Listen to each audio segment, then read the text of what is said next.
surat Ali Imran ayat 154. Ada di Al-Quran surat Ali Imran ayat 154.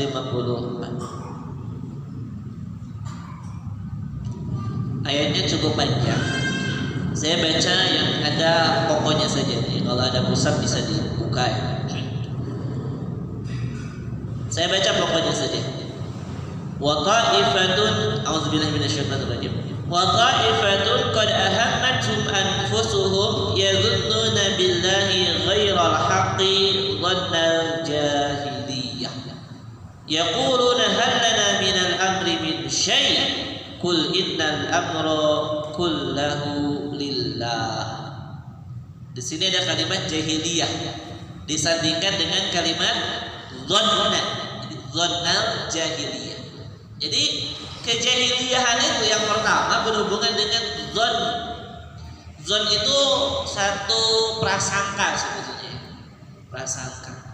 Prasangka itu adanya di dalam hati. Maka kalau di bahasa sekarang kan sesuatu yang ada dalam hati bisa masuk kategori itikad atau akidah. Ya. Maka jahiliyah yang paling utama disebut jahiliyah karena berhubungan dengan akidah yang jahiliyah. Apa indikator akidah itu disebut akidah jahiliyah? Ini yadhunnuna billahi ghairil haq. Ketika ada keyakinan di dalam hati seseorang tentang Allah yang tidak benar, maka keyakinan yang tidak benar tentang Allah disebut dengan keyakinan jahiliyah atau bahasa Qur'annya dhannal jahiliyah. Bagaimana keyakinan orang Arab dulu sampai disebut dengan keyakinan jahiliyah? Siapa yang mereka sembah? Siapa yang mereka sembah? Siapa yang mereka jadikan sebagai tempat meminta perlindungan? Allah? Tidak. Mereka menjadikan sesembahan selain Allah yang mereka tuju, mereka sembah, mereka minta, mereka memohon perlindungan kepada sesembahan ini selain Allah. Maka mereka disebut sebagai masyarakat jahiliyah karena mereka mempunyai keyakinan yang salah tentang Allah. Ketika dulu orang-orang Arab jahiliyah menjadikan patung-patung, datang ke patung, nyiapin persembahan untuk patung, berdoa kepada patung. Di antara nama patungnya itu siapa? Lata, Uzza, Manat, Hubal, Suwa dan lain sebagainya. Ada di Al-Quran surat Nuh itu ya. Ada nama-nama patung yang dulu disembah dari mulai masyarakat kaum Nabi Nuh sampai kaum Nabi Muhammad. Bukan kaum, umat manusia yang hidup di zaman Nabi Muhammad yang tidak mau menerima ajaran Islam. Banyak nama patung-patung. Pertama-tama, mohon maaf ya, perlu kita pahami. Ketika ada orang yang menyembah patung, mereka pada dasarnya tidak menyembah patung sebetulnya pada awalnya. Jadi kalau kita membaca tentang sejarah kemusyrikan yang muncul dalam kehidupan manusia, kemusyrikan pertama muncul itu di zaman Nabi Nuh alaihissalam. Itu kemusyrikan pertama. Di zaman Nabi Adam, Nabi Idris itu belum ada kemusyrikan. Kemusyrikan pertama ada di zaman Nabi Nuh. Apa yang terjadi? Kemusyrikan yang terjadi di zaman Nabi Nuh ini, di zaman Nabi Nuh itu banyak orang-orang soleh, orang-orang yang berilmu. Anggaplah kalau sekarang itu tokoh masyarakat gitu ya, ustadz, ulama kalau sekarang. Ketika orang-orang soleh ini wafat, meninggal, maka kan banyak jamaahnya, banyak pengikutnya. Maka si pengikutnya, si jamaahnya ini merasa kehilangan sosok tokoh yang selama ini mereka jadikan sebagai panutan. Nah, karena mereka merasa kehilangan, maka sering-seringlah mereka berziarah ke kuburan orang soleh ini. Ziarah tidak masalah, hanya ziarah itu. Cuma lama-kelamaan saat berziarah ada gitu ide-ide kreatif dalam otak mereka. Ini gimana supaya lebih kerasa, supaya lebih khusyuk saat berziarah? Kita coba disimpan di sana lukisan wajah orang soleh tersebut. Maka dibikinlah lukisan, belum ada foto ya kalau sekarang, dilukis berdasarkan dari imajinasi mereka gitu ya, dari pandang melukislah gambar-gambar sosok orang soleh tersebut. maka si lukisannya disimpan di kuburannya. Maka saat orang-orang berziarah di kuburan, lebih khusyuk saat mendoakan karena terlihat ada gambarnya. Niatnya baik ya? Baiklah. Tapi ternyata dalam agama niat baik itu tidak cukup. Dalam agama pelaksanaan ibadah kepada Allah nggak cukup dengan niat baik, tapi butuh tuntunan syariat yang benar. Karena niat baik pun bisa berujung menjadi petaka besar. Apa yang terjadi? Ternyata yang namanya gambar kan gak lama hujanan, kepanasan gitu, jadi warnanya luntur. Wah ini gak awet nih. Gimana kalau kita bikin pahatan dari patung saja, dari besi, dari batu atau dari kayu? Maka dibikinlah patung-patung, disimpanlah di kuburan-kuburan. Gak disembah, ya. Mereka berdoa ke Allah. Mereka hanya berziarah ke kuburan karena di kuburannya ada patung orang soleh tersebut, jadi merasa lebih khusyuk untuk mendoakannya. Ya masa berlalu, zaman berlalu berganti, orang-orangnya pun berganti, sehingga bukan cuma orang-orang yang paham, yang berilmu yang ada, berganti dengan generasi orang yang semakin berkurang ilmunya. Maka dari sanalah muncul yang dulu mah adanya patung, adanya gambar hanya sebagai pengingat gitu ya, supaya lebih khusyuk mendoakan orang saleh tersebut. Lama kelamaan karena orang yang semakin bodoh dalam agama, justru menjadikan patung, menjadikan gambar ini bukan lagi sebagai media, tapi sebagai tujuan. Jadi yang dulu memintanya doanya ke Allah dan mendoakan orang-orang saleh ini, sekarang justru kebalik. Jadi akhirnya berdoanya kepada orang-orang saleh ini di hadapan patung-patungnya. Ketika ditanya, ditegur, kenapa kamu itu kok menyembah patung, berdoa ke patung, tidak berdoa kepada Allah? Apa jawaban mereka? Ada di Al-Quran surat Az-Zumar ayat 3. Ketika ditegur, mereka menjawab, mana buduhu, kami tidak menyembah patung-patung ini, illa liyuqarribuna ilallahi zulfa, kecuali hanya sekedar media untuk membuat kami semakin dekat dengan Allah saja. Jadi kami itu merasa bahwa kami banyak dosa, ya, hina. Maka kalau kami mintanya langsung ke Allah, kami teh malu.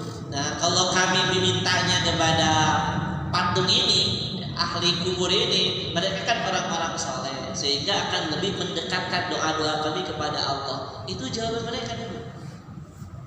Jadi cukup logis ya, cukup masuk akal gitu secara sepintas. Tapi ternyata apa yang mereka lakukan walaupun seperti itu, kata Nabi, ya inilah kemusyrikannya. Jadi kalau kita melihat orang-orang jahiliyah dulu nyembah-nyembah patung, ternyata asal-muasalnya tidak langsung nyembah patung, tidak beribadah ke patung, beribadahnya ke Allah, menjadikan patung sebagai medianya. Tapi walaupun kondisinya seperti itu, Allah tetap mengatakan itu adalah akidah jahiliyah, itu adalah perbuatan musyrik. Dan ternyata keyakinan jahiliyah yang dulu ada sekarang pun kembali merebak, kembali bahaya. Ya, bahaya pada saya dulu pas ngebahas masalah kemusyrikan ya, materi tentang musyrik itu. Saya pernah cerita ada teman-teman dari pemuda lintas alam ya, sampai ke Leuweung Sancang itu, jalan kaki dari Cikajang itu, yang Leuweung sampai ke Leuweung Sancang. Saat sampai di sana, ternyata tidak ada batu, mau kecil mau besar, kecuali di sana sudah ada sesajen. Dan ketika dicoba ditanya gitu ke orang yang melakukan itu, apa jawaban mereka? Iya mah penyembah batu, penyembah, iya makan nyarean. Jadi supaya permintaan-permintaan kami lebih cepat dikabul sama Allahnya. Jadi kami meminta nih perantara kepada siapa gitu, mbah apa atau wali siapa. Ya ternyata nggak jauh beda dengan apa yang terjadi di zaman jahiliyah yang ada dalam surat Az-Zumar ayat 3 tadi. Itu keyakinan jahiliyah yang seperti itu, nggak boleh. Apa urusan hukumnya? Jamuh, ziarah kubur. Ziarah kubur itu hukumnya masyru', disyariatkan. Boleh ziarah kubur, tadi larang. Dulu pernah ziarah kubur dilarang oleh Nabi. Kenapa? Karena keyakinan atau kekuatan akidah sahabat di awal-awal Islam itu belum kuat. Makanya Nabi melarang, kau boleh ziarah kubur. Tapi ketika Nabi melihat para sahabat sudah semakin kokoh keimanannya, maka kata Nabi bersabda dalam sebuah hadis, Allah mau dibaca bisa lihat kita Bulughul Maram ya, Babul Janaiz ya, ada hadis ini. Kata Nabi, kuntu nahaitukum an ziyaratul kubur. Dulu aku larang kalian ziarah kubur. Fazuruha, sekarang silakan berziarah ke kubur. Kenapa? Li'annaha tudzakirukum 'anil akhirah. Karena itu bisa membuat kalian semakin ingat terhadap kehidupan di akhirat. Artinya diizinkan sekarang ziarah kubur oleh Nabi. Tapi tujuan dari ziarah kuburnya yang diizinkan oleh Nabi apa? Tujuannya adalah untuk membuat kita ingat akhirat. Faktanya di masyarakat banyak yang ziarah kubur salah motivasi, salah niat. Jadi ziarah kuburnya bukan untuk membuat dia semakin ingat ke akhirat, tapi ziarah kuburnya justru punya niatan-niatan dunia. Mereka doa supaya dijabah doana, hayang lancar usaha, hayang lancar dagang, hayang enteng jodoh, hayang macam-macam. Datanglah ke kuburan keramat ya. Padahal menurut siapa kuburan itu keramat? Ya menurut orang sana. Bahkan nih, mohon maaf ya, orang Indonesia itu kreatifnya tuh kebablasan gitu. Bahkan dalam ibadah pun begitu kreatif. Pernah guru saya Allahyarham Ustaz Siddiq Amin, beliau bercerita, beliau berangkat ke tanah suci haji atas undangan raja, ya Raja Saudi kan, untuk ketua umum ormas-ormas Islam di Indonesia itu biasanya setiap tahun ada undangan raja pelaksanaan haji. Ya kalau hajian undangan raja itu kan fasilitasnya VIP gitu ya. Sampai-sampai ada momen bisa masuk ke dalam Ka'bah dan ada momen dibuka pintu ke komplek kuburan Nabi di Masjid Nabawi. Dan kata beliau pernah bercerita, katanya saat di Madinah di Masjid Nabawi dan berziarah kan itu memang diperintahkannya. Kalau kita ke Madinah ke Masjid Nabawi kita berziarah kan ke makam Nabi itu di bagian depan masjid, walaupun sebetulnya bukan bagian masjid dulu asalnya. Nah masuklah ke sana, kalau kita ziarah mah nggak bisa masuk ya, cuma lewat berhenti sejenak ya, sok diusir gitu, askarnya supaya buru-buru gitu. Padahal kalau lagi rame musim umrohnya.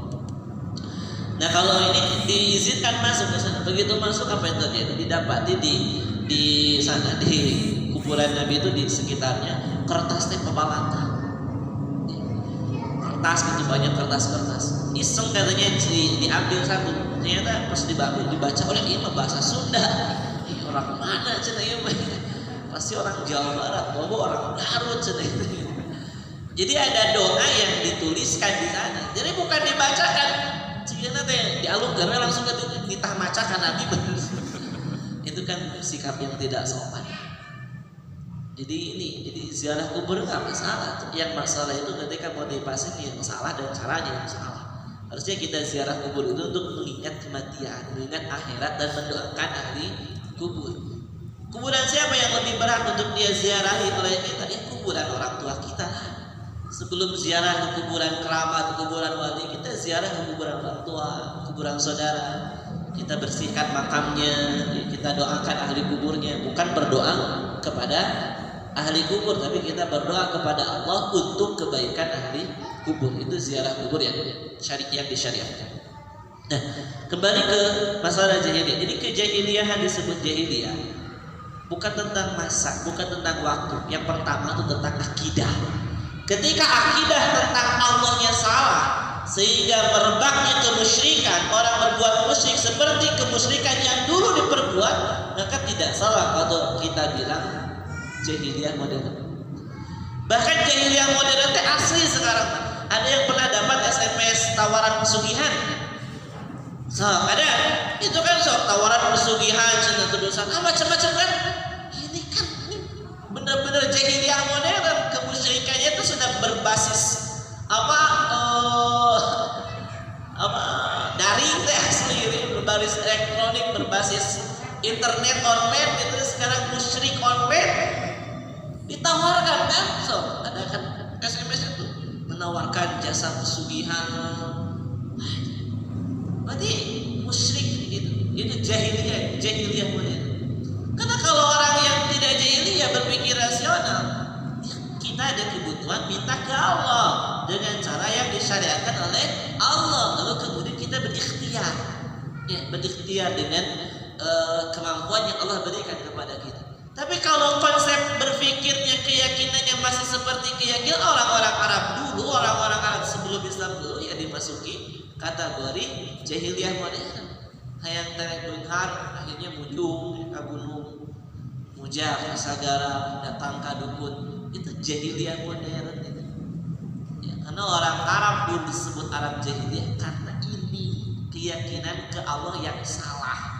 Ya yazunnuna billahi ghairal haq. Mereka berkeyakinan tentang Allah keyakinan yang salah. Dhannal jahiliyah. Itulah yang disebut dengan keyakinan jahiliyah, prasangka jahiliyah. Nauzubillah min dzalik. Jadi jamaah yang dirahmati Allah, kalau kita sebagai mukmin yang hak, yang benar-benar mukmin, berarti kita harus jauhi kejahilian. Itu kejahiliahan nomor satu itu apa? Akidah jahiliyah. Apa yang disebut dengan akidah jahiliyah tadi? Keyakinan kepada Allah yang salah. Itulah akidah jahiliyah. Yang benar usaha, doa ke Allah usaha. Cuma kalau yang ziarah kubur sampai mondok di kuburan hanya untuk menang nomor togel, ya, udah musyrik, dosa deh kan? Dia kan untuk dapati eta buntutnya togel di ujung cenanya nomor eta ya seorang nomor. Hayang menang buntut cenah menepikeun ka tidur di kuburan berhari-hari bermalam-malam bersemedi menunggu wangsit dari penghuni kubur gitu. Ya, auzubillah min dzalik. Itu dah jahiliyah. Jadi kejahilian modernnya luar biasa banyak. Masih ingat dulu ya ada seorang anak yang diyakini punya kemampuan untuk mengobati berbagai penyakit dengan membawa batu. Siapa? Ponari. Yang datang ke dia itu kan puluhan, ratusan, bahkan ribuan orang kan membawa cai terusan diaclomkan batu, diyakini oh ini itu kan jahiliyah itu. Sama seperti orang Arab sebelum Islam kayak gitu. Bahkan ada yang ekstrim kan sampai itu geningan cai tina pamicin nanti zamana ini ya di depan rumah di belakang rumah bikin tadi aya tanahna letakna. Nauzubillah sampai segitunya. Itu berarti jahiliyah keyakinannya belum tercerahkan dengan keyakinan Islam yang benar. Ya seperti itu. Ya, ada lagi yang lebih modern, siapa tuh? Raden yang bisa ngegandain uang itu, taat pribadi itu, sangat namanya teh. Kangjeng Dimas taat pribadi, ya, hanya dia bisa ngeluarin uang banyak, bisa ngelipat gandain uang, berbondong-bondong orang datang ke sana bawa uang sekoper supaya bisa digandakan menjadi 2 koper, 3 koper. Dan orang yang datang ke sana itu bukan orang-orang yang bodoh. Secara IQ dan akademis banyak loh orang yang pinter, orang yang lulusan S1, S2, S3 yang sudah kaya, tapi ternyata keyakinannya keyakinan jahiliyah. Hayang beunghar secara singkat melipat gandakan uang. Ya ujung-ujungnya ge Kangjeng Dimas di penjara. Ya. Nauzubillah min dzalik. Jadi ini kita harus hindari induk kejahiliahan yang pertama yang berhubungan dengan akidah tentang Allah yang sama. Ingat, saya sering menyampaikan dan ini saya tidak pernah bosan mengulang. Akidah seorang mukmin itu bukan akidah jahiliyah. Akidah mukmin itu yakin Allah yang menciptakan, Allah yang memiliki, Allah yang mengatur, Allah yang mengurus kehidupan kita, dan Allah lah satu-satunya yang berhak untuk disembah. Tiada Tuhan selain Allah. Itu akidah muslim. Kebaikan, keburukan, qada-qadarnya dari Allah Subhanahu wa taala. Minta perlindungan, mintalah hanya kepada Allah. Ada keinginan, minta hanya ke Allah. Bukankah kita sudah sering mengikrarkan kalimat iyyaka na'budu wa iyyaka nasta'in?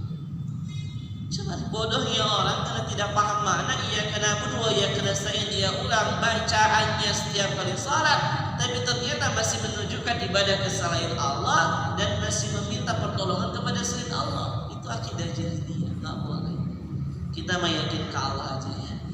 Ada keinginan apa saja minta ke Allah. Ya, kekayaan Allah tidak akan pernah berkurang walaupun diminta oleh seluruh makhluk di alam dunia. Minta ke Allah. Ada rasa khawatir, ada rasa takut, minta perlindungan kepada Allah, jangan ke selain Allah. Butuh wasilah, langsung aja Allah berfirman, ud'uni astajib lakum, minta kepadaku, aku kabulkan. Tapi Ustaz, saya tidak pede untuk minta langsung ke Allah. Boleh nggak saya mengambil wasilah atau perantara atau bahasa umumnya tawassul? Boleh, silahkan, tapi dengan cara yang diridhoi oleh Allah. Ya, tawassul dengan amal saleh. Ya, kita baca Quran, ya. Kita ada keinginan kalau ya Allah dengan bacaan Quran yang telah aku bacakan semoga jadi pahala. Mohon kabulkan permintaan. Boleh. Tawassul dengan doanya orang soleh selama masih hidup. Datang ada orang-orang soleh, ada ulama, ada kiai, tolong doakan saya supaya anu. Boleh. Tawassul dengan membacakan Asmaul Husna sebelum berdoa. Boleh. Walillahil asmaul husna fad'uhu biha. Allah punya nama-nama yang baik, Asmaul Husna. Berdoa kepada Allah menggunakan itu. Kita minta kekayaan ya Allah, ya Ghani, ya Razzaq, Allahumma rzuqni, silahkan. Itu wasilah atau tawasul yang disyariatkan. Jangan mengambil cara wasilah atau tawasul yang justru tidak diridhoi Allah, seperti tadi yang mondok di kuburan, minta-minta ke ahli kubur. Lama-lama bisa jadi seperti orang jahiliyah, minta-minta karena patuh. Nauzubillah minta. Ini yang pertama, yang paling penting tentang jahiliyah. Silakan dibaca ulang surat apa tadi? Ali Imran ayat 154. Di sana ada keterangan tentang akidah jahiliyah. Baik. Karena ada 4 berarti sekarang yang kedua. Yang kedua, kejahiliaan itu berhubungan dengan masalah hukum, tatanan kehidupan yang mengatur segala hal dalam kehidupan manusia. Hukum namanya. Ada di Al-Quran surah Al-Maidah ayat 50. Ya, kalau dulu yang viral Al-Maidah ayat 51. Nah, sekarang kita ayat sebelumnya ayat 50 ya. Al-Maidah 50. Allah berfirman, "A'udzubillahi minasyaitonir rajim. Afa hukmal jahiliyyati yabghun?" Apakah hukum jahiliyah yang mereka inginkan? Wa man ahsanu minallahi hukman liqaumin yuqinun. Dan adakah yang lebih baik daripada Allah hukumnya bagi orang-orang yang meyakini? Berarti yang kedua, jahiliyah itu berhubungan dengan hukum. Namanya hukum kan seperangkat aturan, itu disebut hukum. Jadi seperangkat aturan yang dibuat untuk mengatur dari A sampai Z, itu namanya hukum. Nah, hukum yang paling baik dan paling benar, tidak ada yang lebih baik dan tidak ada yang lebih benar daripada hukum ini adalah hukum Allah. Hukum Allah itu, hukum Allah itu sifatnya mutlak. Hukum Allah itu sifatnya absolut. Artinya pasti benarnya, pasti baiknya. Karena Allah yang menciptakan kita, Allah pasti tahu apa yang menjadi kebutuhan kita. Ya. Tapi kalau hukum yang dibuat oleh selain Allah, sebaik-baik apapun, coba ada yang baca tuh rancangan undang-undang yang lagi rame itu tentang RUU Cilaka itu. Ya, Cilaka itu apa? Ya, cipta lapangan kerja, jadi Cilaka kan disingkatnya. Itu kan ada draftnya yang bocor itu. Jadi saya baca ada beberapa halaman, pas dibaca ini kalimat lagi ini rancuki.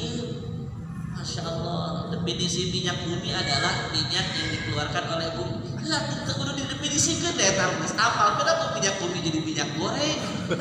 Itu definisi gas bumi adalah ada definisinya.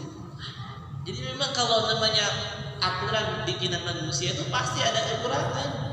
Ya namanya manusia kan al-insanu mahalul khata wa nisyan. Manusia tempatnya salah dan tempatnya lupa. Maka aturan yang dibikin manusia sesempurna apapun menurut manusia pasti ada celah kesalahan, ada celah kekurangan.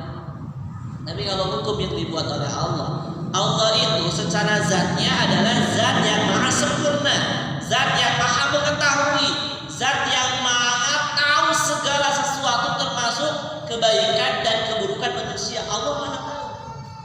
Maka kalau Allah membuat sebuah tatanan aturan hukum bagi kita sebagai manusia, berarti itu tatanan aturan hukum terbaik. Karena Allah zat yang Maha tahu apa yang menjadi kebutuhan kita. Allah bikin aturan ini supaya mengatur masalah perekonomian supaya stabil. Allah haramkan riba, dan jelas kan ketika Allah haramkan riba lalu kemudian manusia melanggar aturan itu, hancur kan perekonomian.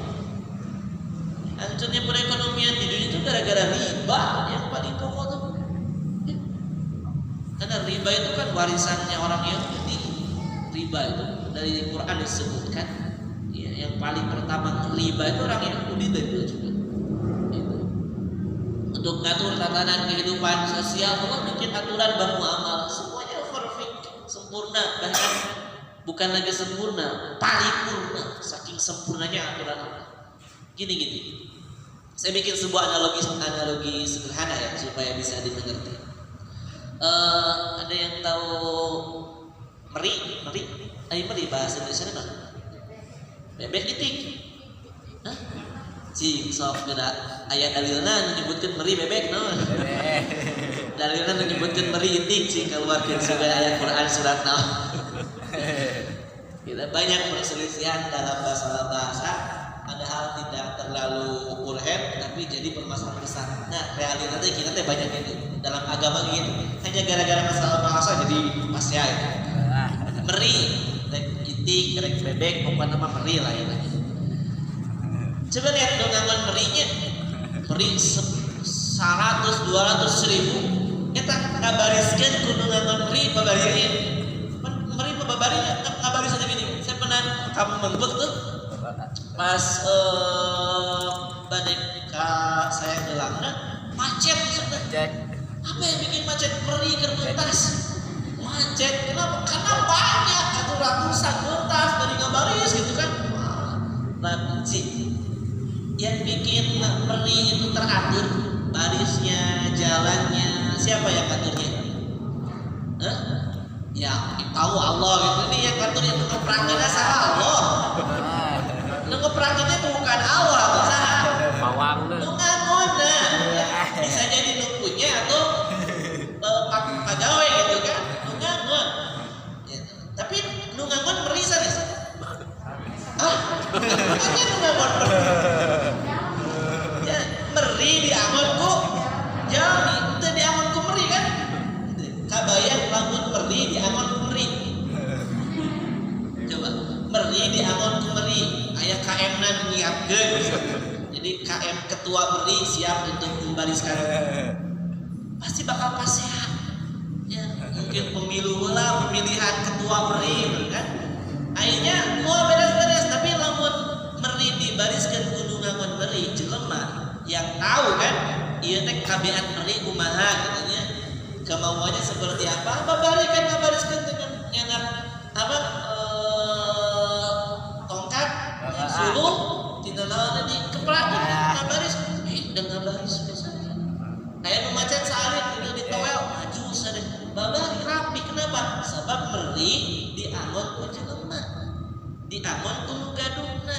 Tahu apa yang menjadi kebiasaan, tahu apa yang menjadi keinginan, kebutuhan. Sama tuh logika sederhana itu buat kita sebagai manusia. Kita manusia kalau diatur oleh aturan pure pikiran manusia, bapak sehat. Sekarang aja buktinya kan, untuk bikin aturan tentang cilaka aja tidak semua manusia setuju, tidak semua warga Indonesia setuju, bahkan demo. Karena aturannya bikin manusia, artinya cek iya mah bagus, cek iya mah enggak. Manusia kan sirahnya beda-beda, isi kepalanya pun beda-beda, keinginannya pun berbeda-beda. Kalau lagi pernah nggak ikutan acara apa munas muktamar atau apa tuh pas penyusunan ADART kan sok pasiennya gede-gede sorak tarik-tarik ngegorowok kan instruksi wah amin saya bisa stres dan di luar itu gitu. Nah aturan bikin manusia itu banyak ide banyak cara pandang cek ieu mah nu bagus teh kieu cek ieu mah nu bagus teh kieu akhirnya mah jauh dari kata sempurna. Tapi kalau aturan bagi manusia dibuatnya oleh pencipta manusia yaitu Allah tadi inil paling baik, paling benar kecuali hukum Allah, kecuali aturan Allah. Maka orang yang mencari-cari aturan dalam kehidupan di luar aturan Allah itu masuk kategori hukmul jahiliyah. Ya. Jadi kita mau belajar sudah final sebetulnya dalam akidah kita bahwa yakin aturan terbaik aturan Allah. Hukum terbaik adalah hukum Allah. Ya, segala sesuatu yang bertentangan dengan hukum Allah pasti akan menimbulkan kebinasaan, pasti akan menimbulkan kerusakan. Ya, karena hukum Allah yang harus dijadikan sebagai patokannya. Ya, cuman kan kita awam hukum Allah teh kumaha naon wae. Nah, itulah para ulama yang kemudian menggali. Maka ada istilah takdir. Syariat billah takdir itu mengundang-undangkan syariat Allah. Karena syariat dari Allah kan sifatnya umum ya, global, halal, haram, boleh, nggak boleh gitu kan. Maka dibuat jadi takdir, jadi aturan, rancangan undang-undangnya, dibikin jadi pasal-pasal. Itu takdir, tapi sumbernya adalah hukum Allah. Hukum Allah. Maka kejahiliahan yang kedua adalah kejahiliahan yang berhubungan dengan hukum. Karena orang-orang dulu masyarakat Arab jahiliyah disebut jahiliyah karena nggak mau berhukum dengan hukum Allah. Ketika ada keputusan dari Allah harus seperti ini, mereka nggak mau berhukum dengan hukum itu. Ya. Padahal Nabi sudah diberikan tugas oleh Allah untuk menjadi penyelesai segala permasalahan umat. Bahkan siapa yang tidak mau menjadikan Nabi sebagai problem solver untuk segala permasalahan, maka dia tidak beriman. Allah berfirman dalam Al-Quran surat Al-Maidah ya. Saya lupa nomor ayatnya. Cuman firman-Nya, "Fala wa rabbika la yu'minuna hatta yuhaqqimuka fima syajara bainahum." Demi Tuhanmu tidak disebut beriman seseorang sampai mereka menjadikanmu, maksudnya Nabi Muhammad, sebagai penyelesai permasalahan yang terjadi dalam kehidupan mereka. Jadi dah hukum terbaik hukum Allah. Jangan cari-cari aturan yang lain selain aturan Allah, karena segala aturan yang bertentangan dengan aturan Allah itu masuk kategori hukmul jahiliyah. Bisa dibuka ulang surat apa tadi? Al-Maidah ayat 50. Saya hanya menyampaikan apa yang Allah Subhanahu wa taala firmankan. Yang ketiga, jahiliyah itu berhubungan dengan gaya hidup. Cara berpakaian, cara makan, cara minum, gaya hidup ini jahiliyah. Ada di Al-Quran surah Al-Ahzab ayat 33. Walaupun ayat ini lebih spesifik tentang wanita, karena kebanyakan di sini kaum Hawa makhluk halus ya. Di sini banyak makhluk halus. Perbandingannya sekarang 1 berbanding berapa? 1 berbanding 3 atau 1 berbanding 5 ya Pak? Antara makhluk halus dengan makhluk kasar. Ada di Al-Quran surah Al-Ahzab ayat 33. Allah berfirman, "A'udzubillahi minasyaitonir rajim. Wa qarna fi buyutikunna wa la tabarrujna tabarrujal jahiliyatil ula." Di sini ada kalimat tabarrujal jahiliyah. Saya bilang ayat ini lebih spesifik tentang perempuan. Ya, karena perempuan punya tabiat resep dandan. Ya, menghias diri, bersolek, memang itu mah tabiatnya. Ya, karena dengan itu ya membuat pasangannya semakin tertarik, semakin cinta. Karena mawaddah itu hadir dari penampilan. Saya ulangi, mawaddah itu hadir dari penampilan. Setelah mawaddah baru kemudian ada rahmah. Kalau rahmah itu kasih sayang, lahir dari cara bersikap. Ya, tapi kalau mawaddah itu sifatnya fisik mawaddah. Ya, makanya ada syariat nazar itu ya. Laki-laki kalau mau meminang perempuan nazar dulu, bisa tidak ada mawaddah. Ketika nazar penampilannya menarik, muncullah rasa cinta. Itu namanya mawaddah. Nah, karena tabiat perempuan ini senangnya berhias, ingin terlihat menarik, ingin tampil baik gitu. Maka ada rambu-rambu dari Allah. Ingat, wala tabarrujna tabarrujal jahiliyah. Wanita-wanita zaman jahiliyah dulu adalah wanita-wanita yang selalu ingin menarik perhatian para laki-laki dengan cara memperlihatkan perhiasan-perhiasan yang ada dalam dirinya, baik perhiasan yang sifatnya apa ya zohir, maksudnya kayak ya, perhiasan dari mulai cincin dan sebagainya. Bahkan ada yang kalau pakai apa dina kaki teh GG gitu ya, GG itu sampai dihentak-hentakan kakinya supaya terdengar suaranya, supaya menarik gitu. Lalu kemudian yang pakai kalung, pakai apa, jadi ingin terlihat menarik. Yang pakai pakaiannya ingin terlihat menarik, sehingga menjadi pusat perhatian orang, sehingga mengabaikan rambu-rambu Allah dalam masalah ini. Karena yang ditujunya hanya ingin menarik, jadi pusat perhatian orang. Dia tidak memperhatikan rambu-rambu Allah dalam bersolek, berhias, berpakaian seperti Allah. Maka Allah memberikan peringatan kepada kaum muslimin, terutama buat para perempuan, hati-hati jangan sampai bersolek, berdandan, berhias melebihi batasan syariat yang membuat akhirnya tabarrujal jahiliyah. Dari mulai tadi, pertama aurat tertutup sempurna. Itu patokan awalnya kan, aurat perempuan harus tertutup sempurna. Ketika aurat itu dibuka, tujuannya ingin dilihat, nah itu berarti tabarrujal jahiliyah, kejahiliah. Dan sekarang jahiliyah modern itu asli. Ya, kalau perempuan dengan berbagai jenis apa pakaiannya, gayanya yang macam-macam, yang kembali ke kondisi jahiliyah yang kondisi jahiliyah. Orang yang di sini insya Allah ya wanita-wanita solehah insya Allah. Tapi di antara yang Rasulullah gambarkan ya, tentang perempuan itu kasiyatun ariyat. Di akhir zaman bakal muncul perempuan-perempuan yang kasiyatun ariyat. Kasiyat itu berpakaian, ariyat itu telanjang, berpakaian tapi telanjang kata. Ya, dan itu benar nampak sekarang ada mode ya, mode pakaiannya macam-macam. Ada pakai kerudung tapi istilahnya tuh ya, saya kayak enak nyebut jilbab gitu ya. Sebenarnya nggak perlu dijelasin, pada tahu sendiri.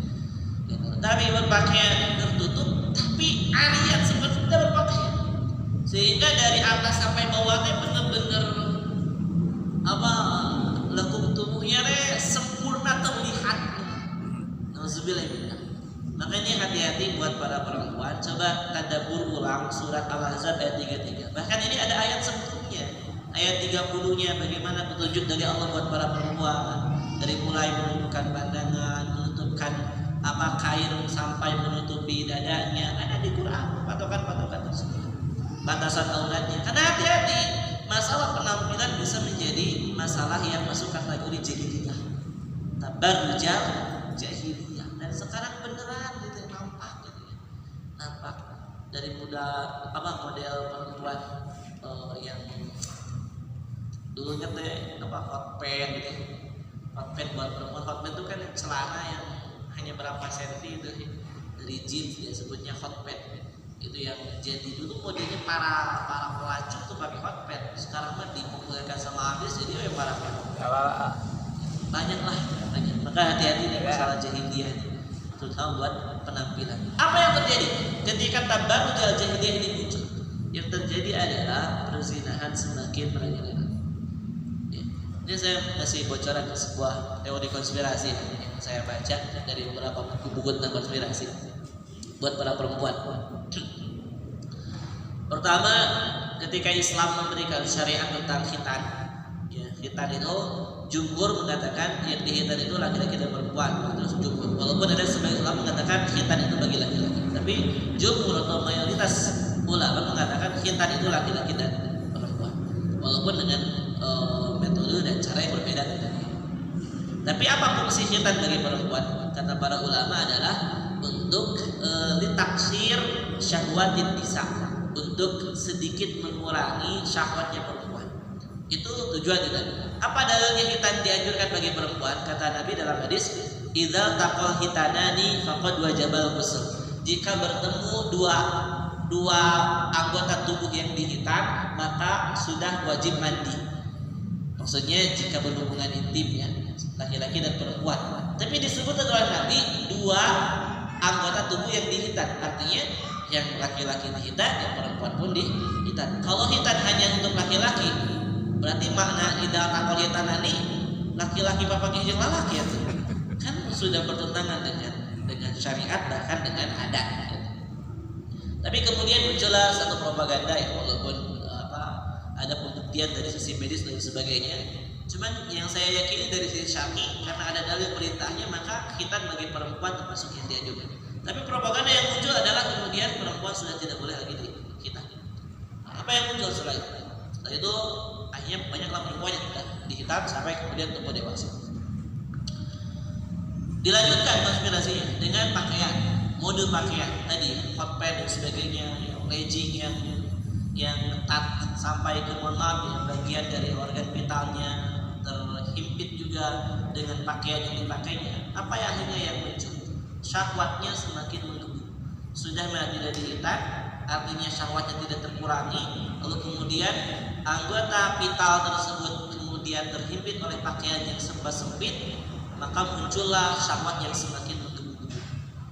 Itu tahapan yang kedua. Tahapan yang ketiganya dipanas-panasin dengan song lagu, dipanas-panasin juga dengan video film.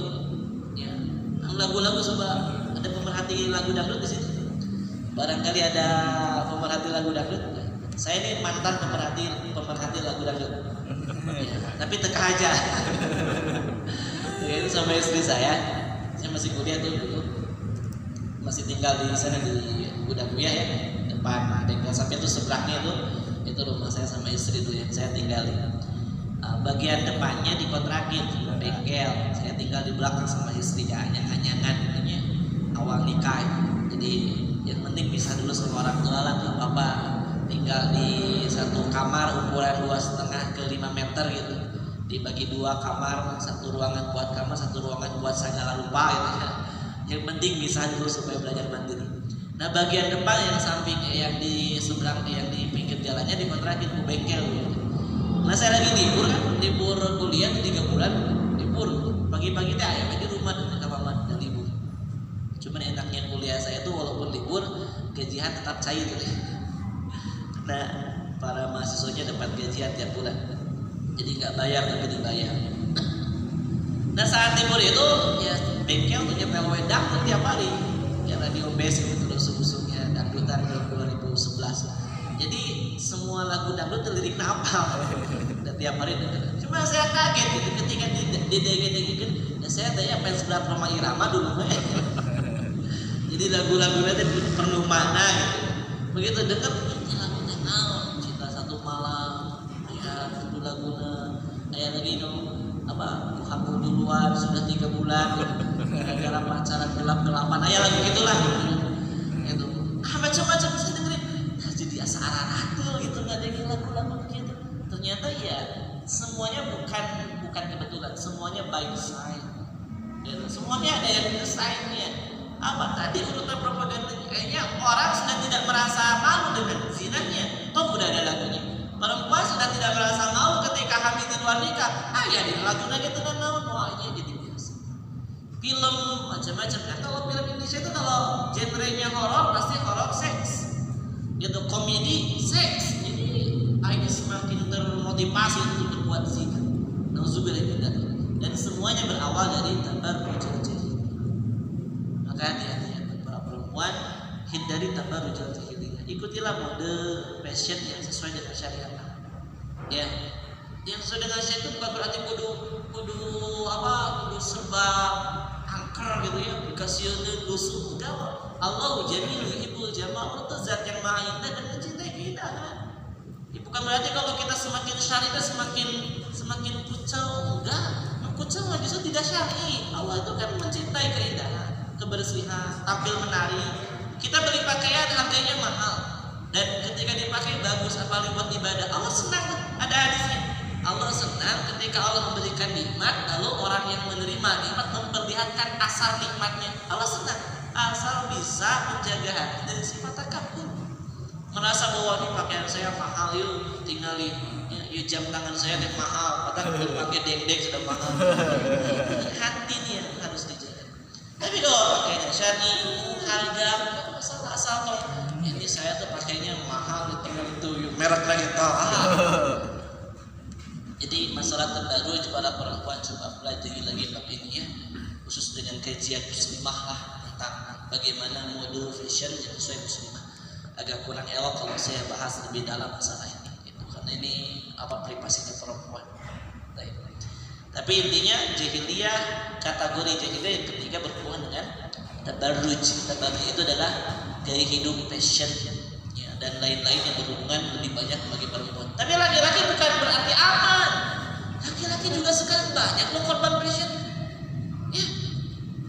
Ya. Kalau lihat tampilan-tampilan itu tuh manusia-manusia plastiknya yang ya bayangkan penampilannya, rambutnya di bodasan, di bereman gitu.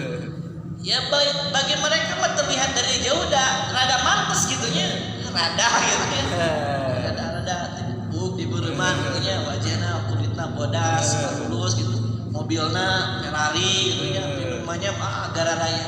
Coba iya pakai motor ojek gunung gitu ya, terusan rambutnya di warnaan, kemudian temararantes. Jadi jangan juga laki-laki jadi korban fashion. Lagi musim dulu pasca ungu tuh, zaman-zaman tahun sabaraha tuh mau ngeliat celana merosot.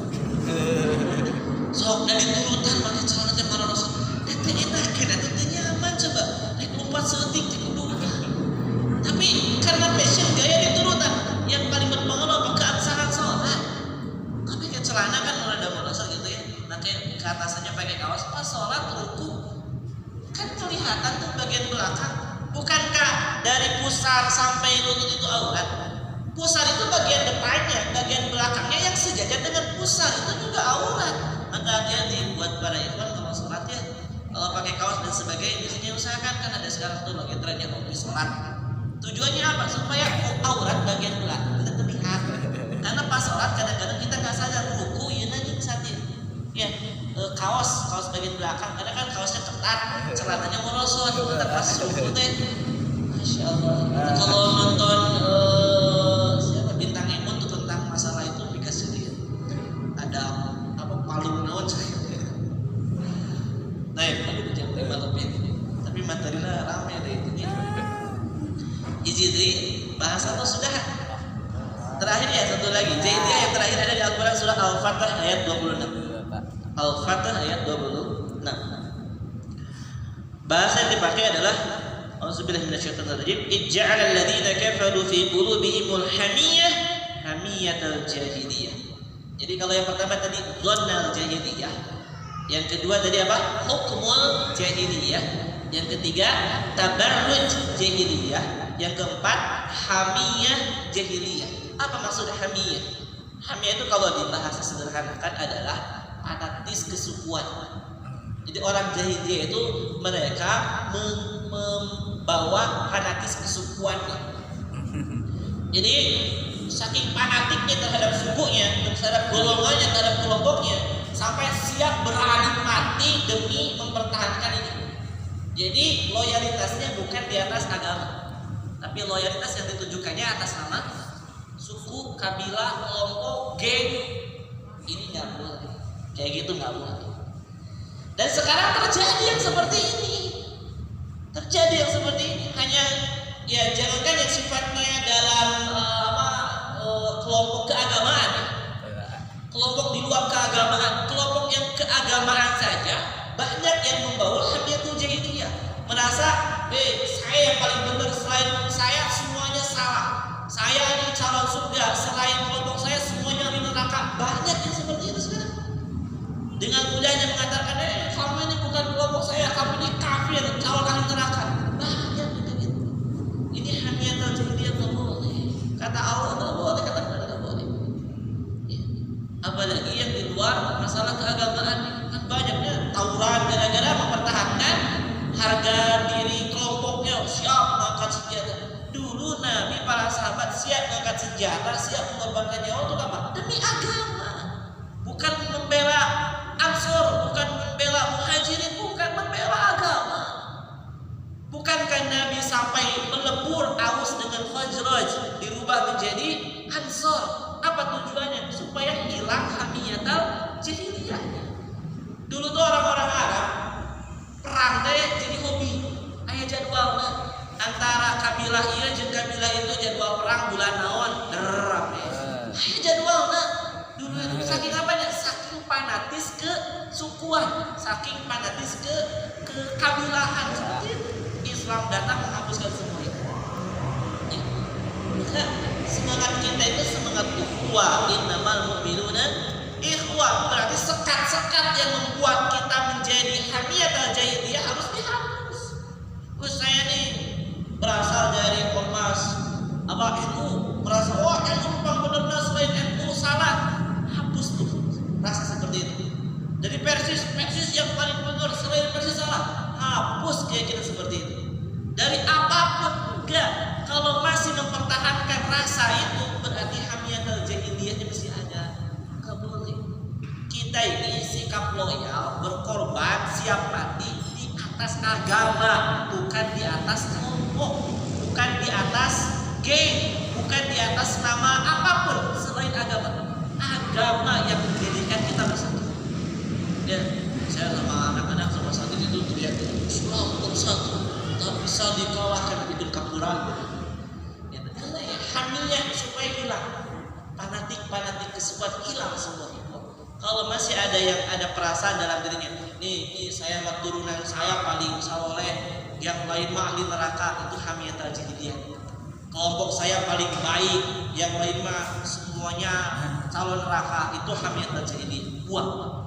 Gak boleh kita kukut gitu ya, gak boleh ditanam, dibesarkan, harus buang jauh-jauh, karena ini yang Allah Subhanahu Wa Taala paling tidak suka, kejahiliyah nomor 1. Paham sampai sini ya? Kita sama muslim ya, dari manapun asalnya kita muslim, fanatik kesukuannya kita buang. Kita ini muslim yang bersaudara, semuanya sama. Yang membedakan di sisi Allah apa? Inna akramakum indallahi atqakum. Bukan tentang apa warna baju, apa warna alma mater, apa warna enggak, tapi ketakwaan yang membuat kita dimuliakan di sisi Allah melebihi yang lain. Berarti nggak mandang sukunya, nggak mandang kabilahnya, nggak mandang ormasnya. Karena perpecahan antar suku ini bahaya. Tahu perpecahan antar suku? Ayo. Nah, itu aja lah materi yang bisa disampaikan. Apa tadi? Satu, jahiliyah itu berhubungan dengan akidah, zonal jahiliyah, buang. Yang kedua, apa? Hukmul jahiliyah, aturan dalam hidup, buang. Yang ketiga, tabarruj jahiliyah, buang jauh-jauh, kita mah harus islami. Yang keempat, hamiyah, fanatis, kesukuan dan sebagainya, kita buang. Semoga kita bisa terhindar dari 4 induk kejahilihan yang Allah gambarkan dalam Quran. Mohon maaf jamaah yang dirahmati Allah, ulama teuing menyiapkan PowerPoint dan sebagainya. Mohon maaf atas segala kekurangan dan keterbatasan itu yang saya miliki. Semoga materi kali ini bisa menjadi ilmu yang bermanfaat. Aqulu qouli hadza wa astaghfirullaha li wa lakum. Subhanakallahumma wa bihamdika asyhadu an la ilaha illa anta astaghfiruka wa atubu ilaik. Assalamualaikum warahmatullahi wabarakatuh.